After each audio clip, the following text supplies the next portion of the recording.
berbisnis dengan Allah. Kita dalam kehidupan sehari-hari itu prakteknya selalu berusaha melakukan kegiatan apa saja dengan harapan akan memperoleh hasil yang bisa kita manfaatkan. Kita manfaatkan untuk menutupi kebutuhan atau mengatasi kesulitan di masa yang akan datang. Jadi kita berbuat sesuatu sekarang untuk mendapatkan perolehan yang bermanfaat yang bisa kita manfaatkan untuk menutupi kebutuhan atau mengatasi kesulitan di masa yang akan datang. Nah, ini prinsip berbisnis Allah juga begitu. Jadi kita ditawari, kalau tadi saya sebutkan ditawari pahala yang bisa kita petik baik di dunia setelah kita berbuat itu maupun di akhirat nanti.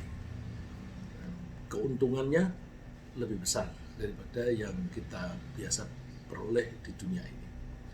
Kalau hasil yang kita peroleh ini merupakan imbalan dalam suatu transaksi dengan orang atau pihak yang mendapatkan manfaat dari kegiatan kita, maka kegiatan kita itu disebut bisnis, sebagaimana didefinisikan oleh Merriam-Webster.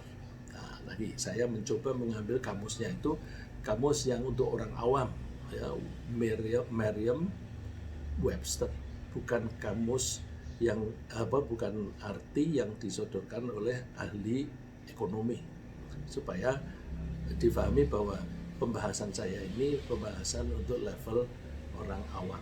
Nah, kamus itu mendefinisikan bisnis antara lain, biasanya kan satu kata artinya macam-macam. Salah satu di antara artinya adalah bisnis adalah kegiatan membuat, membeli, dan menjual barang atau jasa. Bahasa Inggrisnya, business is the activity of making, buying, and selling goods or services. Kalau kita melakukan transaksi hanya sekedar untuk memenuhi kebutuhan atau kesenangan sendiri, maka transaksi itu hanya bermanfaat untuk sesaat dalam kehidupan di dunia. Tapi kalau transaksi itu kita lakukan untuk melaksanakan suatu perintah dari Allah atau untuk menyenangkan Allah, untuk menyenangkan Allah itu bahasa lainnya mencari ridho Allah, maka transaksi itu akan mendatangkan imbalan dari Allah. Jadi saya ulang, jadi kalau kita melakukan kegiatan, kita bermaksud untuk memperoleh manfaat sekedar untuk mengatasi kesulitan kita sekarang di dunia ini, ya itu yang kita peroleh. Tapi kalau kita melakukan kegiatan yang sama, tapi niatnya dalam rangka melaksanakan perintah Allah, atau aku nurut saja deh kepada Allah supaya Allah senang padaku, senang di situ ridho, supaya Allah ridho padaku. Nah, itu kita mendapat nilai plus. Kebutuhan kita peroleh yang pragmatis, dan kita juga memperoleh imbalan dari Allah yang pasti di akhirat dan seringkali plus di dunia. Kita bisa menikmati imbalan dari Allah tersebut di akhirat dan seringkali juga di dunia. Jika kita melakukan kegiatan dalam rangka memperoleh imbalan dari Allah, itu berarti kita sedang melakukan transaksi dengan Allah atau berbisnis dengan Allah. Oleh karena itu, betapa beruntung jika kita melakukan kegiatan apapun selalu mengharapkan imbalan dari Allah. Kalau kita niatnya mencari imbalan dari Allah, itu nanti imbalan dari Allah dapat, terus imbalan dari manusia juga dapat. Tapi kalau niatnya kita hanya dalam rangka mendapatkan imbalan dari seseorang, tidak ada niatan untuk mendapatkan imbalan dari Allah, ya sudah, kita dapatnya hanya imbalan dari orang itu. Nah, dalam hal ini, pelaku utama dalam transaksi semacam ini hanyalah kita dan Allah. Maksud saya begini, jadi di benak kita melakukan apapun, kita itu beranggapan customer kita Allah. Customer kita Allah. Bu Reni dan kawan-kawan mengajak saya pengajian. Bu Reni itu dan kawan-kawan hanya sekedar perantara saja. Tapi hakikatnya Allah yang menggerakkan Bu Reni dan kawan-kawan ingin mengetahui tentang iman, tentang Al-Quran. Maka ya, saya bersedia. Ketika saya mengatakan bersedia itu, saya menyatakannya dengan Allah. Maka komitmen saya itu dengan Allah, saya akan melakukan ini. Nah, terus imbalan yang kita harapkan, ya udah dari Allah saja, dari Allah saja. Nah, kalau seperti itu seringkali kita maunya imbalan dari Allah, dan nanti Allah yang ngatur. Di dunia ini ada saja cara yang menyebabkan saya memperoleh keuntungan di dunia. Tapi keuntungan di dunia itu adalah by product, ya, by product. Karena itu by product nggak usah kita cari. Ngapain kita mencari by product? Oh, itu tidak usah kita cari, dia ada kok. Kalau pahala dari Allah, ridho dari Allah itu tidak otomatis kita peroleh. Maka itu yang kita kejar. Ya. Jadi saya ulang, pelaku utama dalam transaksi hanyalah kita dan Allah. Kita sebagai pihak penjual dan Allah sebagai pihak pembeli. Orang lain yang secara lahiriah terlibat dalam transaksi hanyalah perantara yang digerakkan hatinya oleh Allah. Saya kasih contoh lagi. Ketika kita memilih berbisnis dengan menjual kain atau pakaian, umumnya kita, ini kalau pakaian, baju, siap orang kan pakai. Dan pakaian itu ada kalanya aus, ada kalanya orangnya bosen. Maka kalau aku menjual pakaian, kapanpun akan laku. Tinggal aku menyesuaikan diri, selera pembeli itu bahannya apa, motifnya apa, desainnya bagaimana dan sebagainya, itu menyesuaikan diri. Nah, itu kalau transaksinya itu seperti itu. Tetapi kita kalau ada niat yang mendasari itu bahwa aku berbisnis ini dalam rangka melaksanakan perintah Allah. Perintah yang mana? Begini, kalau saya sebagai seorang laki-laki, saya sebagai seorang suami dan sekaligus ayah, maka saya diperintahkan oleh Allah untuk memberi nafkah kepada keluarga saya. Untuk memberi nafkah itu saya mesti melakukan kegiatan yang biasa disebut bisnis di dunia, ya, commercial activities lah, ya. Kemudian saya memilih kira-kira apa yang bisa menyebabkan saya memperoleh penghasilan, yang penghasilan saya nanti saya berikan kepada keluarga saya sebagai wujud pelaksanaan perintah Allah memberi nafkah. Maka ketika saya berpikir untuk melakukan kegiatan itu, aku sudah dalam rangka taat kepada Allah, itu sudah dapat pahala. Ketika saya mengeluarkan modal untuk itu, saya sudah dapat pahala. Saya melangkah ke pasar, ke toko, sudah dapat pahala. Nanti ketika, karena saya transaksinya dengan Allah, maka prinsip dasar dengan Allah harus dipegang. Allah menganjurkan kita menutup aurat. Maka kalau saya berjualan ini dalam rangka berbisnis dengan Allah, saya harus memilih pakaian yang diridhoi oleh Allah. Pakaian yang menutup aurat. Wah, ini bagus ini. Dan ini lagi ngetren.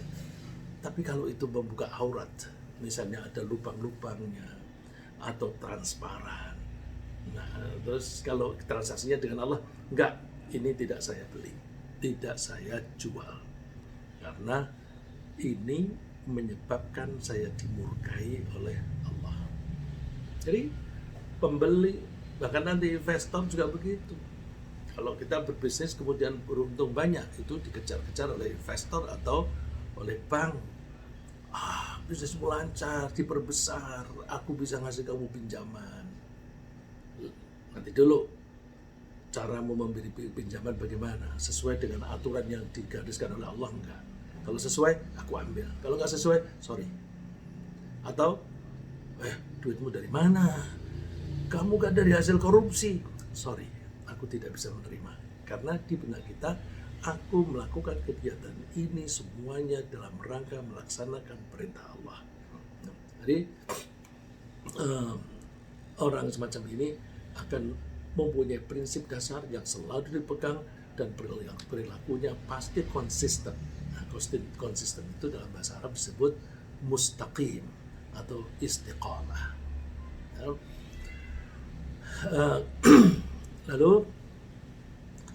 kalau kita itu berdagang, misalnya menjual pakaian itu, kalau saya dalam rangka melaksanakan perintah Allah, itu ya perintah Allah yang mana saja sebanyak-banyaknya perintah Allah itu kita laksanakan. Kalau tadi kan perintah Allah yang saya ambil adalah kewajiban saya memberi nafkah. Terus ketika memilih barang misalnya, wah ini mukena bagus sekali ini. Kalau teman-temanku ini duitnya banyak, tapi mereka seringkali seleranya itu nggak pas. Yaitu mukena yang transparan atau bolong-bolong, ada itu mukena yang seperti itu. Enggak, saya akan membelikan yang bagus, saya sodorkan, saya dekatkan kepada mereka, mereka bisa memiliki mukena yang bagus. Nah, jadi niatnya sambil menolong mereka, menolong untuk memperoleh barang yang bagus, yang memenuhi persyaratan untuk sholat. Begitu pula ketika memilih komoditi beras, maka tidak hanya kewajiban memperoleh penghasilan untuk memberi nafkah, tapi juga aku ingin menolong orang-orang supaya bisa memperoleh beras, tidak usah pergi ke pasar, tidak usah pergi ke mall, tidak usah ke supermarket, udah cukup di sini. Terus kalau ada tetangga yang kebetulan keluarga yang masih keluarga muda, anaknya kecil-kecil, suaminya pergi kerja, istrinya di rumah dengan anak kecil, kita tawarkan, ibu kalau repot bilang saja, telepon saja, nanti saya antar. Ngantar ini niatnya menolong. Menolong harapannya yang memberi imbalan, yang beri pahala itu Allah. Dari orang itu nggak usah. Ongkosnya berapa itu kalau diantar? Nggak ada. Kalau di dalam kompleks nggak ada. Nanti coba. Kan orang yang ditolong seperti itu kan, ini kalau aku pergi sendiri, ongkos transportnya berapa ini? Terus bayarnya dilebihi. Kelebihan itu kan by product. Ya udah nggak usah dicari. Tapi dengan pelayanan yang tulus semacam ini, itu menggerakkan para pembeli untuk kalau beli di situ saja, di situ aja. Bahkan dia kok omong sama orang-orang lain, di situ aja orangnya baik. Nah, berarti repeat order dan penjualannya itu makin laris, dan itu merupakan promosi yang luar biasa ya, karena promosi akhlak itu sangat efektif. Sebenarnya berbisnis dengan Allah itu mudah dan enak. Kenapa? Karena modalnya akan disediakan oleh Allah. Bandingkan kalau kita berbisnis dengan orang. Kalau kita mau berbisnis menjadi tukang nganter paket, kita harus punya motor sendiri, ngisi bensin sendiri, kalau rusak biaya sendiri. Kalau kita berbisnis dengan Allah, kita diberi modal dasar maupun modal kerja itu diberi oleh Allah. Dan customernya siapa? Customernya Allah sendiri. Jadi Allah memberi kita modal, nanti kalau kita jual, Allah udah aku beli aja gitu. Ya. Dan pasti Allah akan membeli barang yang kita tawarkan asal kita memasang niat. Niat itu tujuan, mempunyai tujuan yang benar. Misalnya begini, kita itu ketika berbisnis butuh sarana yang nempel pada diri kita sendiri. Ya, misalnya kalau kita buta melamar pekerjaan sebagai wartawan, aduh susah diterima, gitu, susah diterima. Karena apa? Perusahaan tidak bisa membuat aku melek. Tapi kalau Allah, kita diberi kehidupan, diberi badan, diberi tangan, diberi mata, diberi telinga yang berfungsi dengan baik. Udah, ini aku kasih kamu fasilitas. Yang fasilitas itu mempunyai kapasitas tertentu. Kapasitas itu bisa kamu kembangkan. Gunakan itu. Dan Allah memberinya gratis. Gratis. Kita nggak pernah minta mata, tapi diberi mata. Kita tidak pernah minta akal, diberi oleh Allah akal. Jadi Allah memberi kita modal berupa diri kita, beri perlengkapan dan kapasitas yang ada pada diri kita, termasuk pendengaran, penglihatan, dan kemampuan berpikir, seperti firman Allah, wallahu akhrajakum min butuni ummahatikum la ta'lamuna syai'a. Allah lah yang mengeluarkan kalian dari perut ibumu. Saat itu kamu tidak mengetahui apa-apa. La ta'lamuna syai'a.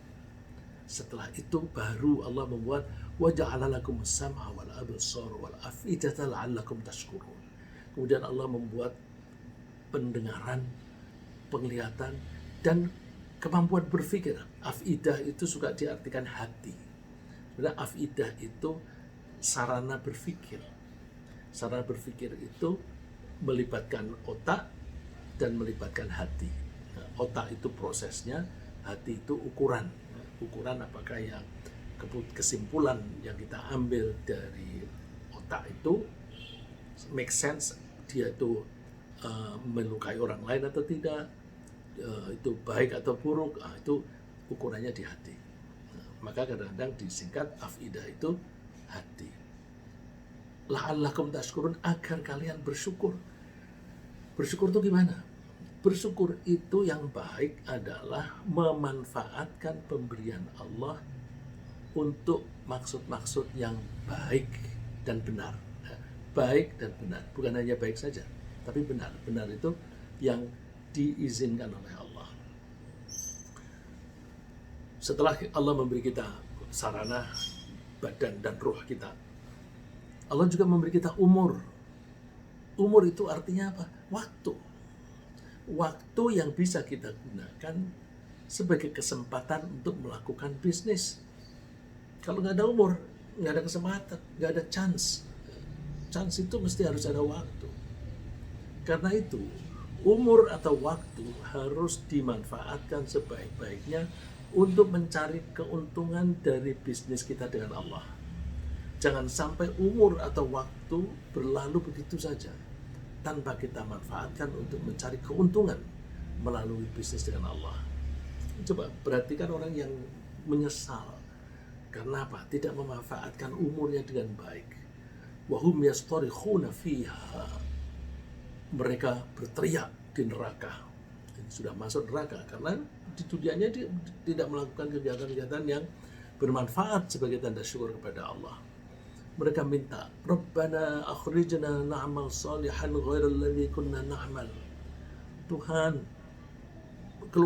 kembalikanlah kami ke dunia agar kami bisa berbuat soleh, berbuat baik yang dulu tidak pernah kami lakukan. Jawaban Allah, ya ini implisitnya terlambat kamu. Terus kata-kata yang disampaikan bisa juga kata-kata ini dari Allah melalui malaikat. Awalam nuhammirkum ma yatadzakkaru fihi man tadzakkara wa ja'akumun nadhir.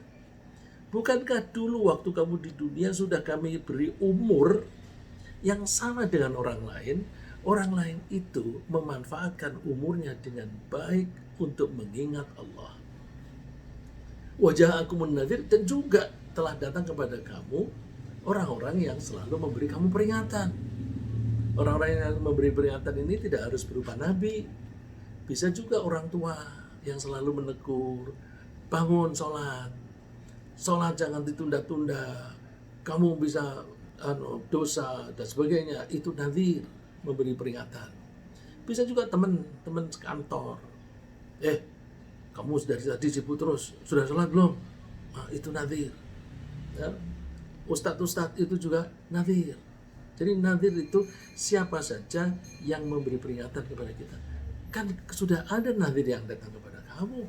Ya, ya habis gimana, aku dulu sibuk, aku capek dan sebagainya. Nah, ya udah terlambat. Fadhuqu fama lidzalimina min nasir.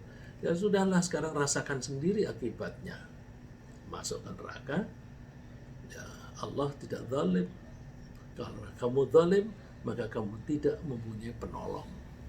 Ya, jadi itu fasilitas di dalam diri kita plus fasilitas berupa waktu.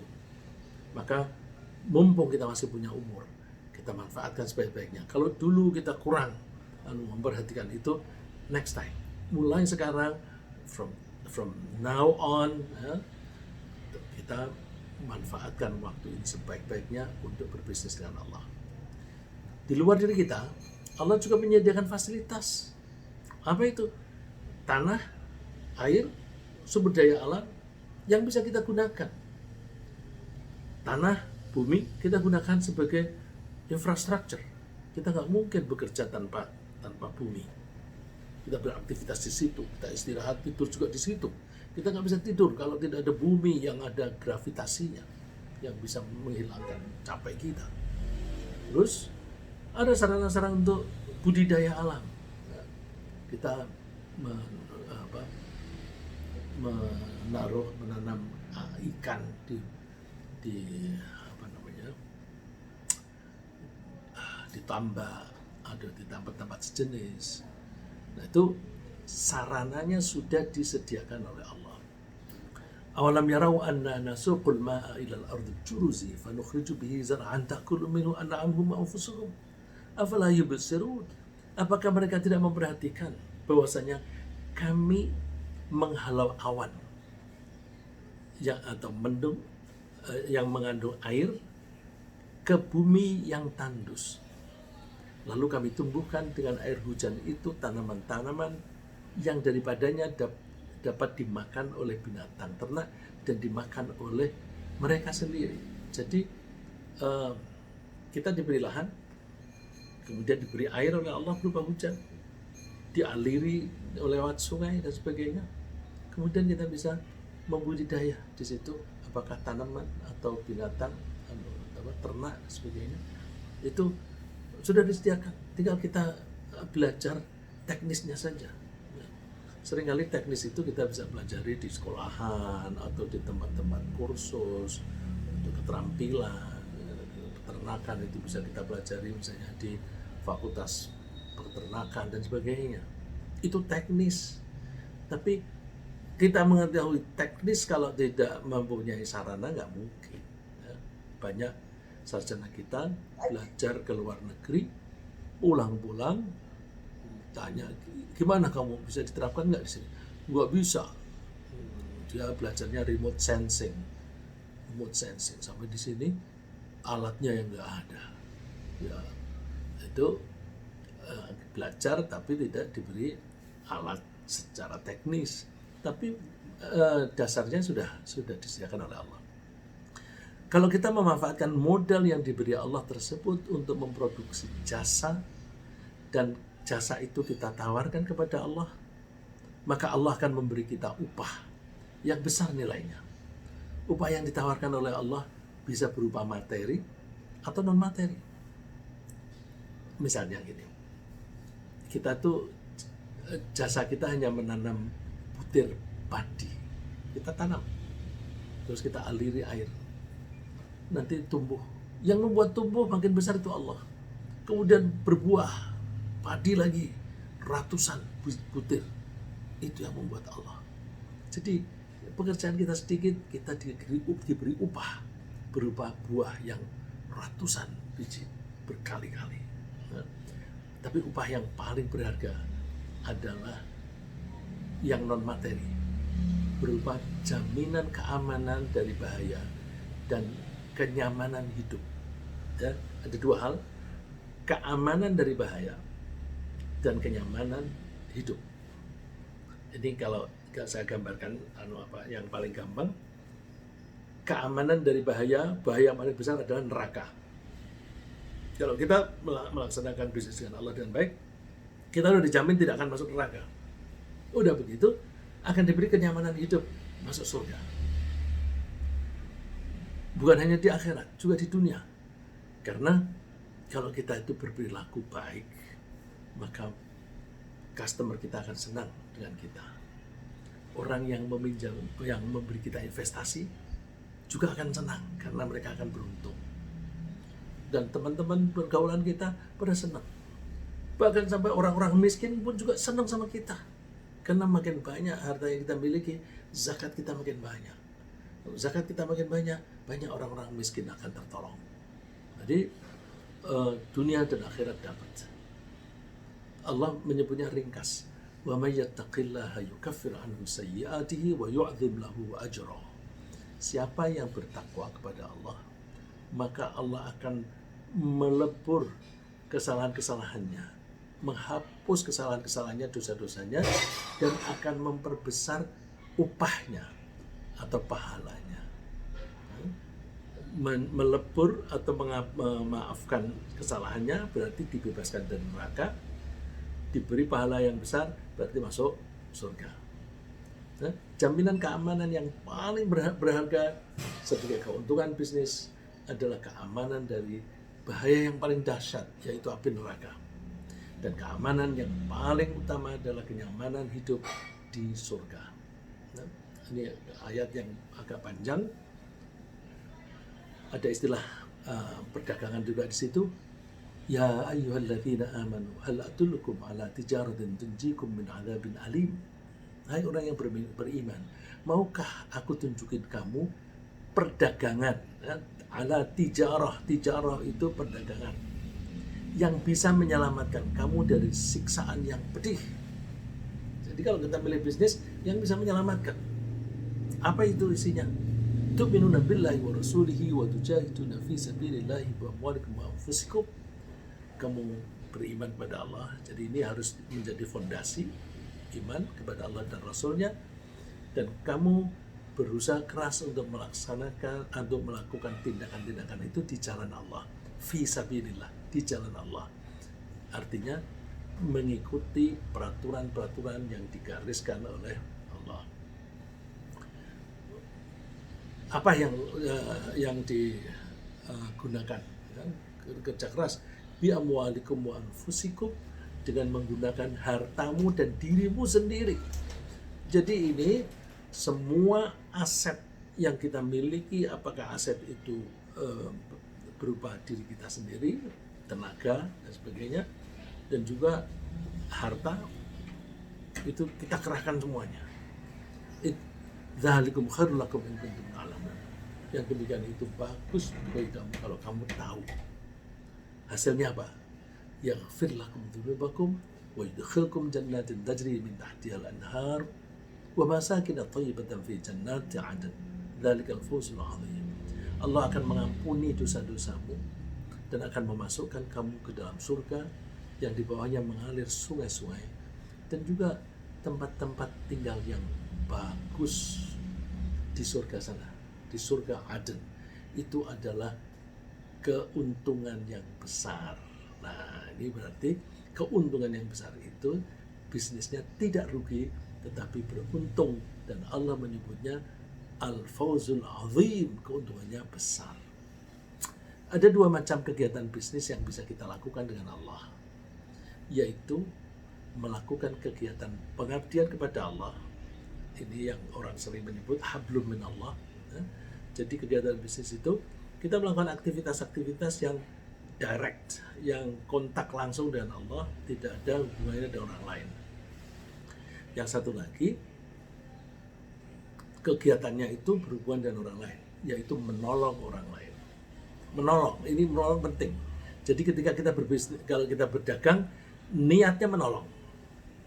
Kalau orang niatnya menolong, itu mesti mencari kemudahan untuk oleh pembeli. Jadi kalau kita membuat produk, bagaimana produkku ini mudah dipakai oleh orang-orang. Kalau misalnya kursi, bagaimana kursi yang saya bikin itu nyaman, sehat, ergonomiknya diperhitungkan dan sebagainya. enak. Terus bagaimana kalau orang mau memindahkan kursi ini dari satu tempat ke tempat lain? Dikasih pegangan yang mudah sehingga gampang sekali orang memindahkan itu dan sebagainya. Jadi selalu belok kemudahan itu dipikirkan. Itu kalau niatnya menolong. Tapi prinsip utama tadi kan prinsipnya itu iman. Semua kegiatan itu harus mengikuti bimbingan Allah. Bimbingan Allah itu ada yang tercantum di dalam Al-Quran, ada yang disampaikan oleh nabinya Nabi Muhammad SAW. Kalau ini yang kita lakukan, maka Allah menjamin kita tidak akan merugi. Tidak akan merugi. Ini kalimatnya Allah sendiri. Tidak akan rugi. Innal ladzina yatluna kitaballahi wa aqamus salata wa anfaqu mimma razaqnahum sirran wa alaniyatan yarjuna tijaratan lan tabur. Orang yang membaca kitabnya Allah, melaksanakan perintah dan bersedekah, menyedekahkan apa yang kami rizkikan kepada mereka, baik sembunyi-sembunyi maupun terang-terangan, mereka expecting, ya, mereka itu mengharapkan perdagangan yang tidak akan rugi. Tidak akan rugi. Coba kalau kita perhatikan kalimatnya. Dimulai dengan orang-orang yang membaca kitabnya Allah. Jangan terlalu dangkal memahami ini. Orang yang terlalu dangkal, ya udah baca Quran aja. Oh, enggak cukup. Baca Quran itu untuk diresapi. Al-Quran itu hudan linnas, petunjuk, pedoman. Kalau kita berbisnis pakai pedoman, kalau kita mau mengoperasikan HP pakai pedoman, kalau kita mau mengoperasikan apa saja, laptop pakai pedoman. Kalau mengoperasikan itu pakai pedoman, kenapa ketika kita mengoperasikan diri kita akan lebih canggih? Ada jasad, badan, hardware, ada roh yang software. Dan badan kita punya karakter sendiri, akal kita, roh kita punya karakter, dan kombinasi antara dua itu bisa saling mempengaruhi. Itu dicantumkan di dalam Al-Quran. Maka ketika dikatakan mereka yang membaca kitabnya Allah, itu tidak hanya membaca bunyinya saja, tapi difahami artinya, diresapkan dan diimplementasikan. Dan pengajian kita ini kan temanya adalah mengimplementasi keimanan dalam kehidupan sehari-hari. Terus aktivitasnya waqamus shalah, menegakkan sholat. Jadi kontak hubungan langsung dengan Allah itu kita jaga. Ada pedoman kitab, terus kita kontak langsung dengan Allah kita jaga. Minimum dengan sholat 5 kali.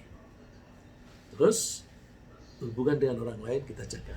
Hubungan dengan orang lain itu intinya yang paling utama adalah wa anfaqu mimma razaqnahum. Menyisihkan sebagian rezeki yang kita peroleh, kita kasihkan orang. Nah, hubungan dengan orang itu kan bisa memberi dan menerima. Tapi yang ditekankan oleh Allah, memberi. Kalau ada materi yang diberikan, kasih materi. Tapi kalau nggak ada materi, non materi. Misalnya memperingatkan saja, misalnya kalau kamu bersin mesti kamu tutup pakai tangan kah, atau pakai sabuk tangan, atau pakai tisu, supaya percikan-percikannya itu tidak kemana-mana, tidak menulari orang lain, misalnya begitu. Itu sudah sedekah karena menjaga keselamatan orang lain. Jadi intinya adalah memberi nafkah atau memberi kepada orang lain apa saja, termasuk kalau ada orang kesulitan berbisnis, kalau kamu begitu kurang laku, kenapa? Tokomu ini terlalu gelap, tambah lampu, caranya begini dan sebagainya. Itu sudah sedekah. Terus orang yang mau berpedoman dengan baik, jaga hubungan langsung dengan Allah, dan juga jaga hubungan baik dengan sesama manusia yang ditekankan pada memberi, maka mereka itu akan mengharapkan perdagangan yang